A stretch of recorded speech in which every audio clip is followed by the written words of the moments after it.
Fidèles, quelques annonces. Aujourd'hui, le 29 septembre, c'est la fête de Saint-Michel Archange, porte-étendard de Dieu, prince des milices célestes, protecteur de l'Église et du peuple chrétien. Avec, comme je vous ai annoncé, la mémoire du 19e dimanche,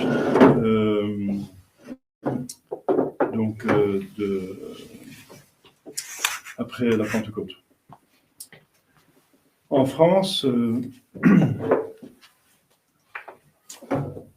le Saint-Michel est patron, ainsi qu'en Allemagne et la Biélorussie.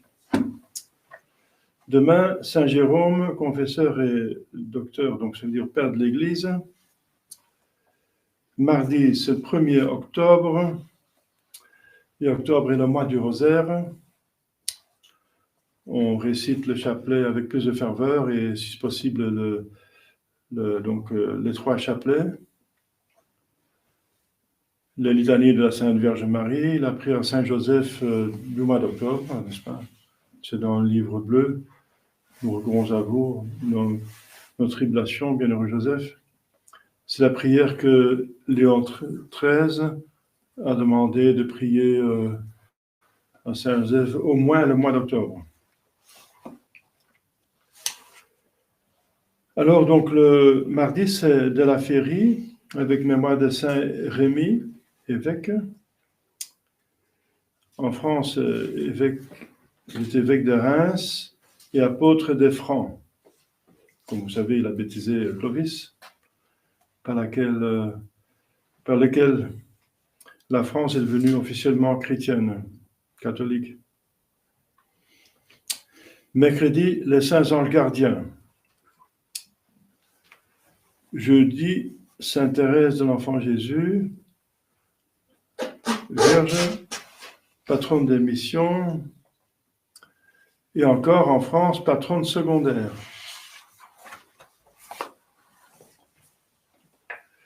Vendredi, Saint François d'Assise, c'est le premier vendredi du mois. Saint François est confesseur. Samedi, de la Sainte Vierge au samedi, premier samedi du mois. Mémoire de Saint Placide et ses compagnons. Et dimanche prochain, c'est le 20e dimanche après la Pentecôte. Voilà.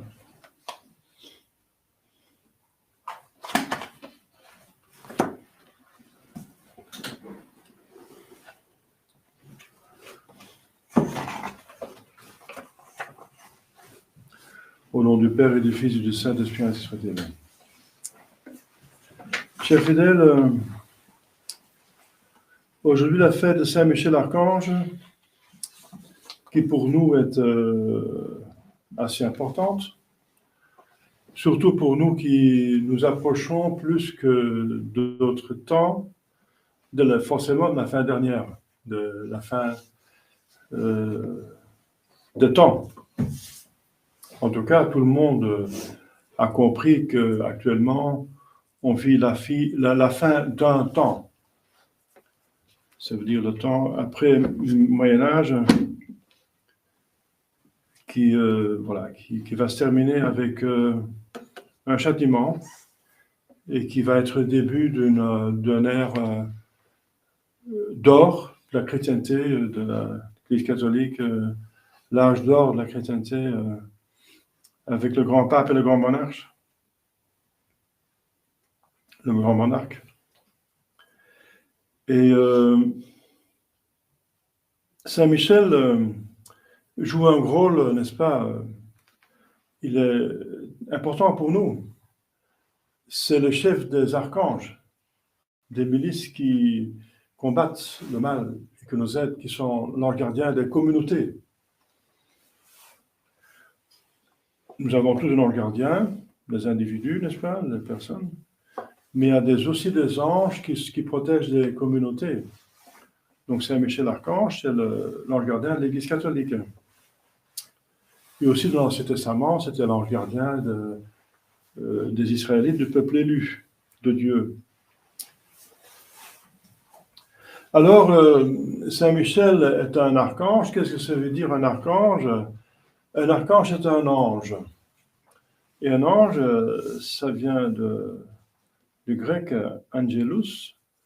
Ça veut dire celui qui est envoyé, qui vient avec un message, le messager de Dieu. Et c'est en même temps le nom d'un cœur, des 9 cœurs. Donc ange, c'est le nom général de tous les anges, ça veut dire tous les esprits purs créés, parce que nous sommes aussi un esprit, mais pas pur, ça veut dire pas seulement esprit, pas pur pas pur dans le sens de propre, ne pas sale, pas sale, surtout ici pur, ne pas être mélangé avec des saletés, parce que dans ce sens, le diable est aussi, n'est-ce pas, pur ange, ça veut dire il est pur ange, ça veut dire il n'a pas de corps, mais il n'est pas pur au sens moral, il est impur par son péché. Donc pur a plusieurs significations, mais un ange pur, c'est un esprit pur, ça veut dire seulement esprit. Nous sommes aussi esprits, comme les anges, mais nous sommes liés, en même temps nous avons la matière, un corps. Nous sommes un être composé, donc impur dans ce sens que pas seulement esprit, pas impur dans le sens qu'on est péché, parce que la Sainte Vierge est aussi un esprit impur, vous comprenez, quoique est immaculé, donc dans le premier sens du mot, pas dans le deuxième. Il faut bien se comprendre. Alors, dans ce sens-là, on n'a pas trop de mal pour comprendre c'est un ange. Pour comprendre c'est un ange, il faut regarder son âme.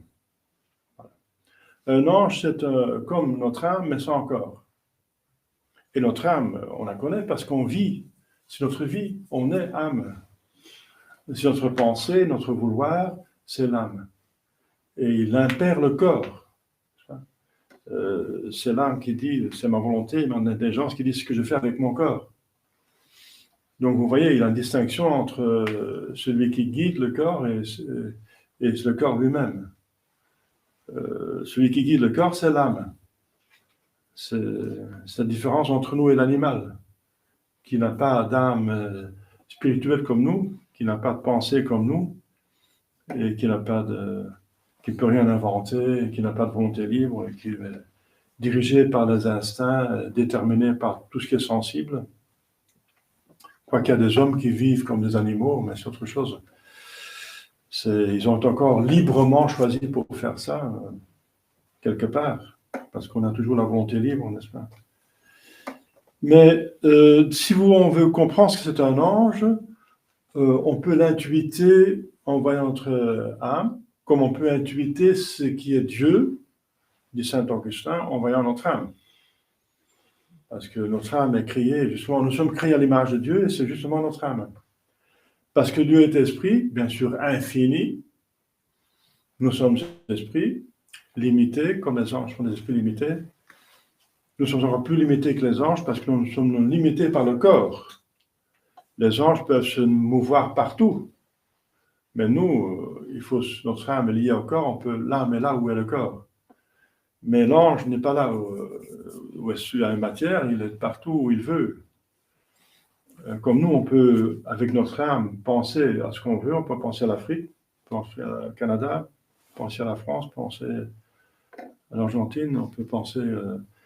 c'est une question de secondes de changer l'Afrique au Canada. L'esprit n'est pas limité par la matière. Voilà. Et les anges sont donc des esprits purs comme Dieu, donc ils sont encore plus créés à l'image de Dieu que nous, parce que comme Dieu est esprit pur, il n'est que esprit. Donc ils sont que esprit. Vous pouvez dire objection, mais Dieu n'est pas seulement pur esprit, il est aussi homme. Oui, mais ça c'est autre chose. De toute éternité, en soi, il est pur esprit, bien sûr. Et dans le temps, il y a 2000 ans seulement, que par décision de la Sainte Trinité, un décret de la Sainte Trinité de toute éternité, elle a décidé que la deuxième personne devienne homme, donc se lie à la nature humaine. esprit et corps. Donc Jésus est en même temps Dieu, et il a en même temps, dans son humanité, une âme et un corps. Donc il a deux esprits, ça veut dire un esprit de Dieu éternel, infini, et l'esprit d'un homme. Donc c'est ça le mystère de l'incarnation, mais c'est l'exception, bien sûr. Dieu en soi est un esprit pur, avant qu'il soit, que la deuxième personne soit incarnée, il était pur esprit. Il est toujours pur esprit, mais dans la personne, la deuxième personne, il a pris la humanité. Donc Dieu est pur esprit, et il a voulu, par bonté, communiquer le bien qu'il est lui-même, qu'il a et qu'il est. Et c'est pour ça qu'il a créé. Il a communiqué au maximum qu'il peut communiquer à des êtres créés, les bontés et les perfections qu'il a lui-même. Et il y a deux espèces, n'est-ce pas, de créatures qui ont donc, comme lui, qui sont à sa semblance la plus poussée, disons, c'est qui sont esprits comme lui, n'est-ce pas? Un esprit a donc une substance spirituelle, ça veut dire une substance, ça veut dire quelque chose qui existe en soi, mais qui n'est pas matière. Donc l'esprit est tellement fin qu'on ne peut pas le déterminer directement parce qu'on ne peut pas le percevoir, justement. C'est sa propriété qui ne peut pas être perçue parce qu'il n'est pas matière. Vous n'avez jamais vu votre intelligence, vous n'avez jamais vu votre volonté libre, mais vous savez très bien que vous êtes volonté et intelligence, jour et nuit, disons. Quoique la nuit vous dormez, mais vous êtes quand même là, n'est-ce pas? Votre âme est toujours là. Et on ne peut pas le percevoir, donc, mais il est quand même là. C'est Dieu, c'est comme Dieu, il est là, mais on ne peut pas le percevoir. Et c'est pour ça qu'on définit l'esprit plutôt par le négatif, ce qu'il n'est pas. Il n'est pas matière, il n'est pas sensible. On ne peut pas le percevoir par les sens. L'esprit, on ne peut pas le voir, on ne peut pas voir son âme, on ne peut pas l'entendre parce qu'il ne parle pas. Ce qui parle, c'est votre corps, mais ce n'est pas votre âme, etc. Donc on ne peut pas le sentir, pas le toucher. Oui, puis l'objection, mais il y a des anges qui sont apparus, oui, mais ça c'est autre chose. Ils ont pris une apparence, mais ils ne sont pas un jeune homme. Si Saint Gabriel est apparu comme un jeune homme à la Sainte Vierge Marie, ce n'est pas un jeune homme. Il a fait un hologramme, disons. Comme nous, on est capables de faire les hologrammes. C'est des images en 3D, voilà, une apparition. Si un homme est capable de le faire, un ange davantage. Hein. Ils sont beaucoup plus puissants, intelligents que nous. Donc, ils se présentent comme pour se manifester, bien sûr. Parce que notre communication se passe par le corps. Quoiqu'on est surtout âme, l'âme est plus importante que le corps, parce que le corps va pourrir et l'âme va être éternelle. Notre communication se passe quand même par le corps. Par l'ouïe, par la parole. Et c'est pour ça que l'ange peut communiquer avec nous. Et comme Dieu aussi lui-même, pour communiquer avec nous, il est encore plus fort. Il est devenu un pour communiquer avec nous. Uniquement, c'est un instrument pour communiquer avec nous, pour nous aider, donner l'exemple, etc. Eh bien, l'ange ne prend pas un corps humain, mais il prend la forme, éventuellement, humaine. Comme aussi l'ange Raphaël, qui a pris encore la forme d'un jeune homme pour aider Tobias dans ses besoins, dans son voyage qu'il devait faire chez son oncle pour chercher une femme et chercher l'héritage, etc., pour sa famille. Alors, l'ange est donc un esprit pur, comme Dieu, mais seulement il n'est pas différence essentielle, il n'est pas infini, il est limité. Dieu seul est illimité, de manière donc infiniment plus que toute créature. Et un ange, si on verrait un ange, surtout un ange saint, on dirait voir Dieu, on aurait l'impression de voir Dieu, mais il n'est pas Dieu. Dieu est infiniment plus que l'ange. Et nous aussi, notre intelligence et notre volonté est tellement subtile et tellement noble que c'est quelque chose qui est infiniment en dessous de la matière, mais est infiniment encore en dessous de Dieu. Il ne faut jamais oublier ça, n'est-ce pas? Parce que si on oublie ça, comme le diable, on est damné, n'est-ce pas? C'est la catastrophe. C'est de voir la beauté de son être, d'un esprit pur, intelligent, puissant, etc. Et d'oublier qu'il vient de Dieu, qu'il ne peut pas exister sans Dieu, n'est-ce pas? Il ne faut pas oublier ça, c'est essentiel. C'est justement ça, le grand combat que Michel, archange, a mené avec le diable et encore toujours. Parce que le diable aussi sont des anges. Mais les anges qui ont fait le mauvais choix, puisqu'ils ont le ventre libre, on peut lire, on peut choisir pour ou contre Dieu, comme nous aussi, n'est-ce pas? On peut choisir pour ou contre Dieu. Les gens ont été créés dès le premier jour de la création. Saint Augustin dit, donc en interprétant l'Écriture sainte, il a marqué au début, in principium, au début de tout temps, au commencement, Dieu créa le ciel et la terre. Eh bien, créant le ciel, c'est pas seulement le ciel matériel, mais aussi le ciel, les anges. Voilà. Les gens étaient dans le ciel, ça veut dire dans le ciel, ça veut dire qu'ils peuvent mouvoir partout dans l'univers où ce qu'ils veulent, mais n'étaient pas dans la vision béatifique, pas la vision de Dieu. Ils ont dû la mériter comme nous.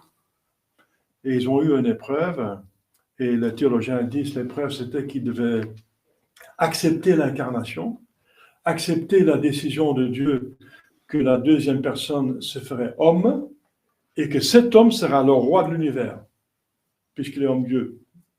Christ au roi. Et il y a des anges qui n'ont pas accepté de se soumettre à un homme. Et quoi qu'il est Dieu, et pas un homme, et l'orgueil. Et voilà, ils n'ont pas accepté la volonté de Dieu, et ils se sont damnés, ils ont été punis gravement pour l'éternité. Mais ils ont permission jusqu'à la fin des temps d'agir sur terre pour nous éprouver, parce que Saint Paul dit, si un soldat n'a pas prouvé sa bravoure, son courage dans le combat, qu'est-ce qu'il a prouvé? Il était toute sa vie dans une caserne et fait des exercices, il n'a rien prouvé. Donc on prouve, on mérite dans le vrai combat. Et Dieu nous a permis un combat qui a commencé, ils ont perdu le combat déjà pour commencer, Adam et Ève, n'est-ce pas? Mais ils n'ont pas perdu la guerre. Ils se sont repris, ils ont fait pénitence toute leur vie, 900 ans, plus que 900 ans, ils sont dans la tradition accepte qu'ils sont dans le ciel. C'est pour ça qu'il y a des personnes qui s'appellent Ève. Parce qu'elle a quand même accepté qu'Ève est dans le ciel. Malgré son péché, elle a fait pénitence. Alors, Saint Michel, qu'on fête aujourd'hui, c'est le prince des archanges. Eh bien, l'archange, c'est le deuxième cœur des anges. J'ai parlé de la première cœur, c'est les anges. Parce que je répète ce que j'ai dit, c'est les anges ont deux significations. La première signification, c'est ça désigne tous les esprits purs, sauf Dieu, n'est-ce pas? On doit crier, tous les esprits purs, crier. Mais en même temps, ça désigne un cœur des neuf. Le plus bas, celui qui est plus proche de nous. C'est pour ça que nous avons des anges gardiens, des anges qui s'occupent de nous, qui s'occupent de la création de la terre des hommes. Ce sont les trois cœurs les plus basses. Enfin, les plus basses, si on peut dire, parce qu'ils sont tous dans le ciel. Il y a 9 cœurs d'anges dans le ciel. Et donc, vous les connaissez, l'année dernière, les années que j'en ai parlé, je vais le répéter. Le plus haut sont les séraphins, ensuite il y a les chérubins et les trônes. Ce sont les 3 cœurs les plus hauts. Parce qu'ils sont divisés encore en 3 fois 3 cœurs, c'est 9. Au milieu, les 3 cœurs du milieu sont les dominations, les vertus et les puissances. Les dominations, vertus et puissances. Et le troisième cœur, celui le plus bas, qui s'occupe de la créature, de nous, c'est les principautés, les archanges et les anges. Voilà. Et il y a l'Écriture sainte dit des milliers de millions au pluriel d'anges. Ça veut dire des milliards, plusieurs. Il y a déjà des milliards d'hommes. Eh bien, il y a plus d'anges que d'hommes, dit saint Thomas, puisque Dieu a créé en plus grand nombre ce qui est plus noble. L'ange en soi, par nature, est plus noble que nous, puisqu'il ressemble plus à Dieu que nous. Dieu n'a pas de corps en soi. Donc, il y a plus d'anges que d'hommes. Et comme vous savez, un tiers à peu près c'est damné, selon les pères de l'Église. Donc, la plupart acceptent que c'est à peu près un tiers. Et les hommes ont, deuxième chose que la plupart des pères de l'Église acceptent, c'est que les hommes doivent remplacer les places vides dans le ciel qui étaient prévues pour les anges et qu'ils ont perdues et que nous devons remplir. Donc, s'il y a des milliards de personnes, donc j'espère une grande partie vont se sauver, je l'espère. Ça dépend de l'époque. Au Moyen-Âge, il y avait plus qui se sauvaient que maintenant, apparemment. C'est pas moi qui va juger. Donc, il y a un certain nombre, s'il y a des milliards de personnes, il y a quand même, j'espère, des milliards de personnes. Il y a maintenant déjà presque 9 milliards de personnes sur Terre. Il ne faut pas oublier ceux qui sont dans le purgatoire, ceux qui étaient dans le passé, qui vont encore vivre dans l'avenir. Donc, il y aura un certain nombre dans le ciel, et ce serait un tiers. Il y aura 2 fois plus d'anges que d'hommes. Et sera mêlé. On sera mêlés avec les anges. Et quelle est la place la plus haute et la plus basse? Ça dépend de l'amour de Dieu. Celui qui aime plus le bon Dieu est plus proche du bon Dieu. Donc c'est l'amour qui va décider. Donc les anges et les hommes vont être mêlés par rapport à l'amour qu'ils ont. Enfin, les anges, c'est les a réglés, mais l'homme, on verra bien. Saint François, je l'ai dit lors de ça, c'est bientôt sa fête, Saint François, il a eu la révélation qu'il pourrait remplacer la place que Satan avait perdue, Lucifer. Donc la place la plus haute, donc les chérubins, le plus haut des chérubins, le plus proche de Dieu. Et la Sainte Vierge Marie, qui est encore plus haut que Saint François, est en dehors des cœurs. C'est la reine des cœurs. Comme Jésus n'est pas dans le cœur des anges, et la Sainte Vierge non plus. Et je ne pense pas Saint Joseph non plus, qui sont au-dessus. Voilà. Alors, Saint Michel est donc un archange, et les archanges s'occupent aussi des créatures, mais des créatures plus importantes. Les anges s'occupent des individus, on est un gardien, mais les archanges, comme je vous ai dit au début, s'occupent plutôt des sociétés. Et Saint Michel, il est donc le chef de la milice, ça veut dire celle qui combattent les diables, parce que les diables sont des anges déçus, mais qui n'ont pas perdu leur nature angélique. Comme l'homme, quand il sera damné, il sera toujours un homme. Il aura une âme dans l'enfer, et le corps va ressusciter, aller en enfer avec son âme. Corps et âme, il est dans l'enfer. Eh bien, l'ange aussi, déchu, il est toujours pur esprit, ça veut dire uniquement esprit, mais il n'est pas pur dans le sens moral, très impur par son péché abominable, et très laid. Le péché rend laid. Et il était beau, mais non, il est laid. Mais il a toujours son intelligence par rapport à nous extraordinaire, et sa puissance extraordinaire.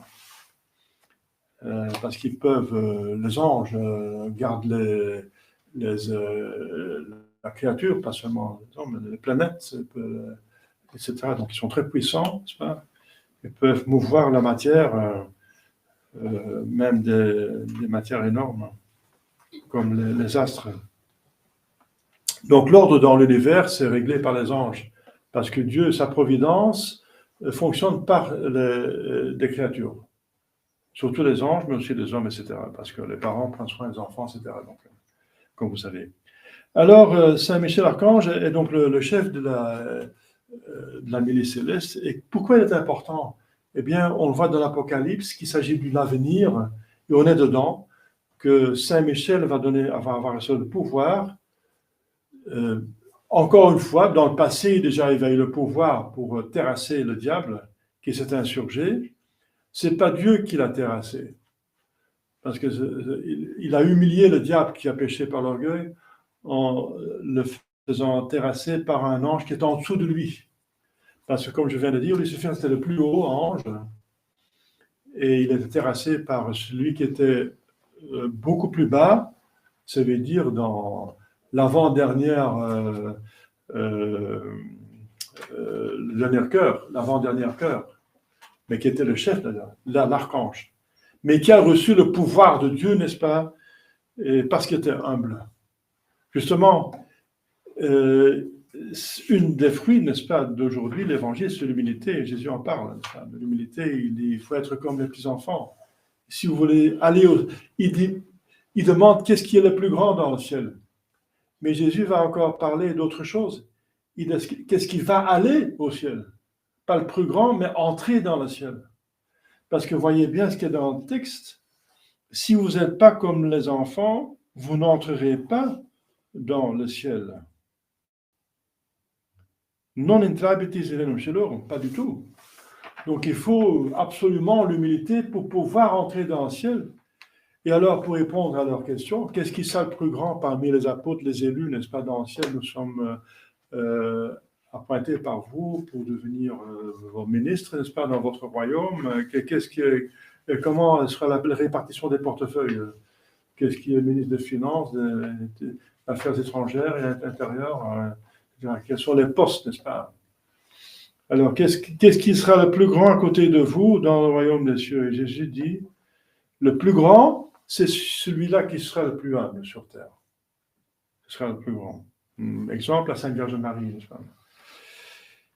Et ça... Pardon. Donc, cet évangile agit de l'humanité qui est la propriété, la première qui éclate, c'est Saint Michel.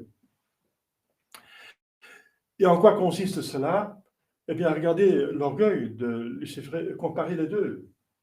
Lucifer regardait soi-même, son excellence, c'était le plus haut des anges, il était toujours regardé soi-même, que je suis intelligent, que je suis beau, que je suis puissant, c'est par moi que tous les autres anges reçoivent l'intelligence, que moi je reçois de Dieu directement, parce que les anges comprennent par intuition, n'est-ce pas? Pas par nous comprenons par les sens qui nous informent, mais ils n'ont pas de corps, donc leur intelligence fonctionne autrement que la nôtre. Donc c'est pour ça qu'il appelait Lucifer, celui qui porte la lumière, l'intelligence qu'il reçoit de Dieu, il les porte aux autres anges. C'était sa fonction, c'était pour ça qu'il est nommé ainsi. Mais il regardait sa propre excellence. Ah, que je suis beau, je suis le plus grand, je suis plus intelligent, je suis plus intelligent que tout, sauf Dieu. Ben oui, c'est normal, Dieu est un... Mais il ne pensait pas trop à Dieu, il disait que je suis intelligent, que je suis beau, que je suis magnifique. Et c'est pour ça, n'est-ce pas, ça lui a rendu orgueilleux. L'orgueil, c'est l'amour excessif de soi-même, qui détruit un amour dû, n'est-ce pas, envers Dieu et les autres. Il a refusé donc de se soumettre, comme j'ai dit, à l'homme-dieu, n'est-ce pas, promis. N'est-ce pas, il ne voulait pas se mettre à un homme, donc l'orgueil. Et Saint Michel qui ne regarde pas soi-même parce que c'était quand même un ange magnifique, le chef des archanges, n'est-ce pas? Encore un ange magnifique, n'est-ce pas? Puissant, aussi très intelligent. Eh bien, il regardait surtout Dieu, comme il faut. Comme Jésus va nous dire, ça vaut aussi pour les anges, le résumé de toute la religion, c'est aimer le Dieu avec toutes ses forces. Aimer, c'est d'accord s'occuper de vous, le regarder. Comment on peut aimer celui qu'on ne regarde pas? Si ce n'est pas connu, ce qui n'est pas connu n'est pas aimé, dit le proverbe. Donc pour vous aimer, il faut connaître. Donc on s'occupe de Dieu, on regarde Dieu, on contemple Dieu, n'est-ce pas, dans la foi, parce qu'ils devaient encore mériter. Ils n'avaient pas la vision béatifique, ils avaient la foi, les anges. Et ils savaient comment Dieu était infiniment intelligent, bon, parce qu'ils regardaient tout ce qu'il avait créé, tout ce qu'il a fait, n'est-ce pas? Ils comprenaient mieux que nous. Et Saint Michel s'occupe surtout de regarder Dieu, de penser à Dieu, le ciel, tout ce qu'il a promis, tout ce qu'il a fait de bien et de beau. Et Lucifer regardait surtout soi-même.